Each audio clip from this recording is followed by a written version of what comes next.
Hi, this is Jamie Foster Brown from Sister to Sister 2.0, and welcome. And I'm so glad to introduce you to the attorney for Elandon Roberts, Miss Janine Howard, who brought us here to be with you today. Hi, Janine. Hi, Jamie. Thank you so much for having us today. And I have here Elandon Roberts, who was with the New England Patriots and now with the Miami Dolphins. And he has a story to tell us he hasn't told anyone before about how he was followed by the police. Is that correct? To your home. Right. The video shows Roberts raising his hands and starting to get out of the car, and it shows he does comply with deputies. It was 8 minutes before Roberts was told why he was pulled over. The sheriff's office says the car had out-of-state plates and they didn't know Roberts lived there. This wasn't a race issue. Today, the Fort Bend County Sheriff's Office defended the deputy who was new to the job. Obviously, 4 months is a very short time to be out there doing traffic stops. You can only imagine what it's like at 10 o'clock at night. But Roberts said in his statement, being harassed in your own yard simply because you're a big black man should never become the norm. And you were in your garage, and what happened? So, I didn't really speak out about the incident. I kind of let my attorney handle everything and whatnot. Mm-hmm. And that night, basically, I was driving home. I was just coming from Beaumont, Texas, from a Little League baseball game, supporting the kids out there. So I was getting home late, and I had noticed a policeman had pulled behind me. Of course, I noticed them, and I was driving. So I kept going. I stopped by 2 red lights. He was still following me. I was honestly just thinking, like, maybe he live out here, because there's some cops that do live out there from that sheriff department. So once I turned into my community, to another red light, to another stop sign, that's when he hit his lights on me. My house was like right there, to probably a couple inches away. I pulled into my driveway, and of course, I didn't know what was going on because of how long he was following me. So what I did was I opened my door and I stuck my hands out my window to just show him no threat. My dad was in the military for 25 years. He was a master sergeant in the military, after Iraq. And he served in Iraq and Afghanistan during that time after 9/11. So, of course, I knew how to conduct myself accordingly with the police. So I stuck my hands out the window. I showed him no threat. I kept him up. I stood up all the way so he seen it still was no threat. And I was asking, is everything okay, sir? Like, what's going on? Mm-hmm. He started, hey, get back in the car, real aggressive. What I did was I got back in the car. He told me to roll down all my windows. I did exactly what he said. So once that happened, I could kind of see some aggressiveness in his voice. So I started to proceed to call my wife. She was inside the house. She was asleep, and she was pregnant at the time. So I said, hey, can you come outside and just make sure everything, I don't know what's going on. And like I said, I was gone from Houston all day. So of course, I don't know what's going on in the neighborhood. And at this time, I still wasn't thinking negative about the police officer. So I just called her outside to make sure everything was fine, because I didn't know what was going on in the area, like I said. So I'm sitting there, man. So all I hear, I'm hollering at my wife, telling her to get back in the home. So I'm like, man, what's going on? So she comes outside. She like, sir, this is my house. This is my husband. Is everything okay? He was like, ma'am, get in the house for your own safety. She was like, from what? My husband?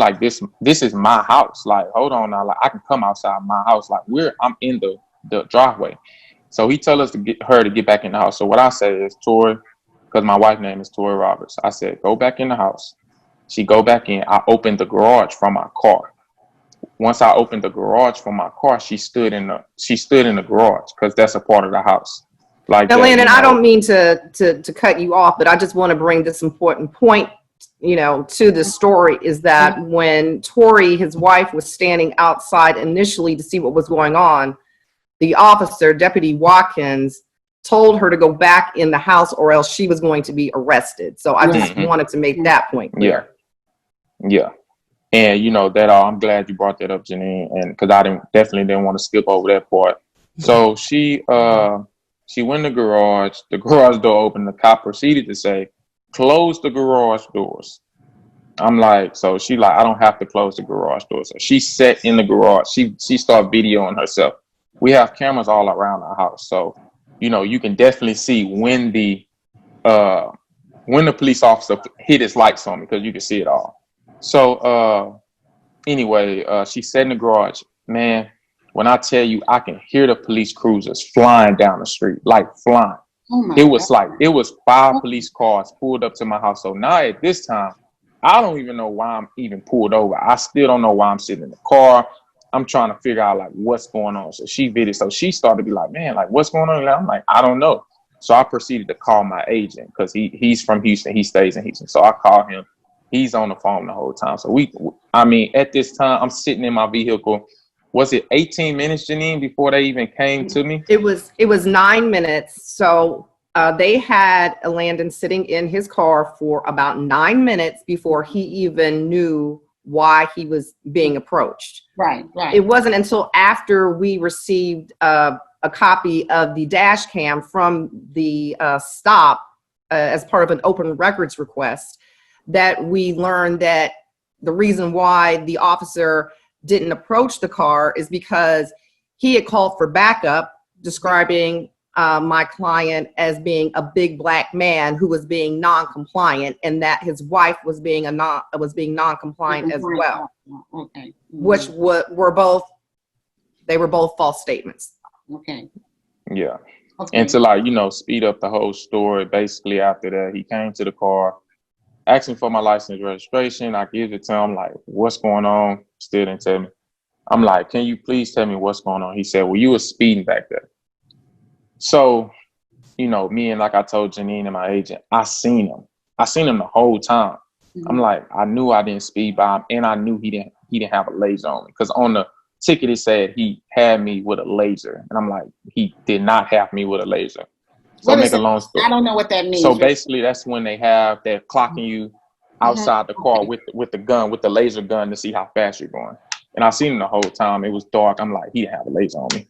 So let me just back up. So after this incident happened, about a week or so, Elandon and I went to the Fort Bend County Sheriff's Department to file a formal complaint against the officer. Mm-hmm. And so there was an apology that was given by the Sheriff Troy Nels during that visit to file the complaint. Was sometime an apology after they found out he was a football player? I mean, well, yeah, and that's why I'm just going to let him pick back up after that, and then I'll tell what happened as far as the investigation into this incident and into the officer. Okay. Yeah. So I'm sorry to keep jumping around. Just don't want to miss anything. So right. So that night, after everything, and the cops that walking around my house, it was kind of frustrating, because I'm sitting in my house. You then told my wife to get in the house. Then you have a neighbor walks down the street, and I guess he knew the cops and was like, "Hey, what's up?" and talking. And I'm like, "We having a community meeting in my yard, and you telling my wife she can't even come out the house?" Mm-hmm. So when the other deputies get there, I'm telling them like what's going on. So they kind of looking. So then it gets to a point, I'm like, okay, I'm gonna have to, pull that card and let them know who I am, because I don't feel like that just because I play football, or just because I do this, just because I do that, or whoever you are, that you should have to tell police officers or other officials what you do to be able to calm them down. So when the other cops came to my car, I told them, like, look, I'm Elandon Roberts. I was here. I went to the University of Houston. I did a lot for the community. I don't even understand why I'm pulled over. He haven't came to my car yet. He haven't did any of these things. So then when these guys learned who I was, they was like, oh, like, hold on now. So I guess they went consulted with the other guy. I don't know if it was an ego thing or whatever. Even though he's seen it with insurance on the car, he put that on the ticket. After that, they all proceeded to leave my house. And, it was about 6 hours later, the ticket and everything was dropped. They was trying to call me to figure out, check on the family, all the other cops and this and that other. Are you serious? Yeah, it was 6 hours later, and all this, the ticket was dropped, everything, and like I was telling Janine at first, when the whole situation happened, I was like, I didn't want a lot of attention behind it because the simple fact that it's the first time, me going through a situation like that. I just wanted to get that cop the proper training that he needed, because I know, and like I kept telling Janine, this could happen to anyone. Janine stays in my area. This can happen to her kids, and what if that cop make a bad decision based off of, I don't know. I don't even know why he made the decision, with me, so what if it's another black man and you say, oh, it's a big black man Who was that's being non-compliant. When on the video, now you see that I got out the car. As soon as he told me to get back in, I got right back in. Mm-hmm. So the issue that raised was when backups showing up, they think no matter if he has the situation under control or what, when they showing up, they are thinking this is already a negative situation. He said this guy's being non-compliant. This guy isn't listening. So when they show up, even if I'm listening or not, they already have an aggressive mindset of showing up for the intent of taming a big black man, Yeah. So if they didn't show, if they didn't show up calmly, or if I would have got out of line once they got there, the intent in their mind is he's already been like this. Mm-hmm. So we have to take the proper protocol. But now you're taking protocol that I didn't even do. I got right back in my vehicle. So what if they didn't learn who I was? If this was another big black man or black kid, how would you react to it? And that was my big thing with the whole situation, that, yeah, I'm going to use my platform to bring light how we've been doing over the last 40 something years over this situation and whatnot. And because the next person, it can be bad. And if it continues, the person after that, and the person after that, and the person after that, and that's what my big thing was, bringing light to the situation. I didn't want to sue the department. I didn't need any money from the department. I wanted the department to take this man through the proper training so that the next time that he pulls over somebody or judge somebody off of being a big black man, that he takes the proper, he takes the proper steps within his traffic pull over. Because I feel like if you're scared, at the end of the day, everybody have a job to do.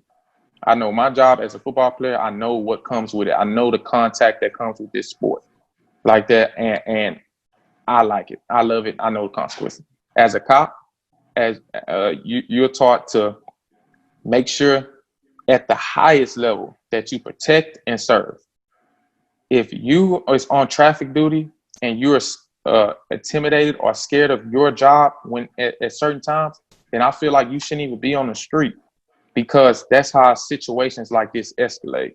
If you can't do your job because it's dark outside, or if you can't take that proper training that they give you guys and put it on the street at night also, then you shouldn't be on the street. And that's what I was trying to make sure that cop got the proper training. Well, do you know if we did or not? Well, so I'll let Janine do that part, and then I'll say my comments. All right. Right. So after some time had passed, and I called just to check on the status of where they were with with the complaint, the investigation.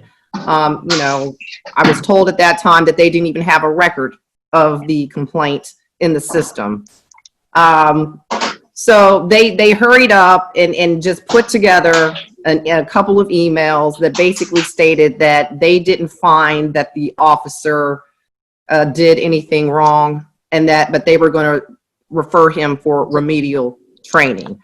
That's when I approached the Fort Bend County District Attorney's Office with a copy of the dash cam, the 2-page email that comprised the investigation about a month or so after the initial complaint was filed. The District Attorney's Office had their investigation department, along with the Texas Rangers, do an internal investigation of the incident, as well as Deputy Deputy Watkins at that time. That investigation, it was determined that there were no evidence of any criminal wrongdoing, but the sheriff's department, again, did have additional training, basically. That was the end of that. So that's I'm sorry, yeah. Yeah. That's where it showed there's nothing that you can continue with nothing I think, as Elandon was saying, that this is not about money. The whole intent on making, this, bringing awareness to this traffic stop that occurred on March the 10th of 2019 was simply to try to prevent, this officer or any other officer from escalating a traffic stop to the point of where it went with Elandon. And had Elandon not reacted the way he did in a calm manner, it could have turned out a lot worse. I mean, and here we are today with that's George Floyd. The whole time that he was smart. He kept his emotions in. And the best thing was, how do I get out of this situation safely, right? Because a lot of times our guys are so frustrated that they're just angry, and I think they count on that, any kind of pushback. Oh, he's being aggressive or violent. But I'm very impressed by Elandon that you handled this so brilliantly. But anyway, thank you so much, Elandon, for sharing with us. I'm so proud of you. I really am. And thank you, my girl, Janine, for bringing him with us, to talk to us. Are you going to be doing anything else? Are you going to be speaking anymore with others? I think this was, me. Go ahead, Elandon. You saying me? Yes, yeah. Nah, I'm pretty sure, like I said, the only reason I didn't really say nothing about it, I'm kind of laid back person, I really don't even like the attention, and stuff. So I'm pretty sure this is the only time I'll be speaking of it. So you guys will have the exclusive. Yes. So yes. I'm honey, like me, I just like to stay low key and stuff. But it's times you like to stay low key, like I said, but it's a right and wrong in every situation. And it was time that I spoke out about the situation. And I'm pretty sure I'm not the only athlete that got pulled over and got harassed, but it was time for me to speak out on the situation. I'm very happy that you did, and you were so smart. Absolutely. And I applaud you. I applaud you too, Janine. The fact that you even wanted to go to Janine, because she's so brilliant, so smart. This was just, I'm honored that you brought this to us, Janine. And not, I'm thankful to Elandon for, agreeing to share his story, because again, he and his agent and I all, Kennard McGuire, we all had a discussion about this, and we all agreed that now was the time to, for Elandon to tell his story. Because again, the whole purpose of bringing it public last year was for awareness, so that something like George Floyd wouldn't happen. So here we are, and now was the time. So thank you. I appreciate so much, Elandon. Congratulations on your beautiful baby. Absolutely. And say hello to your wife for us, and we look forward to seeing you this season. Got you. Thank you, guys. Absolutely. Appreciate y'all having me. Bye. Thanks, Elandon. Talk to you soon.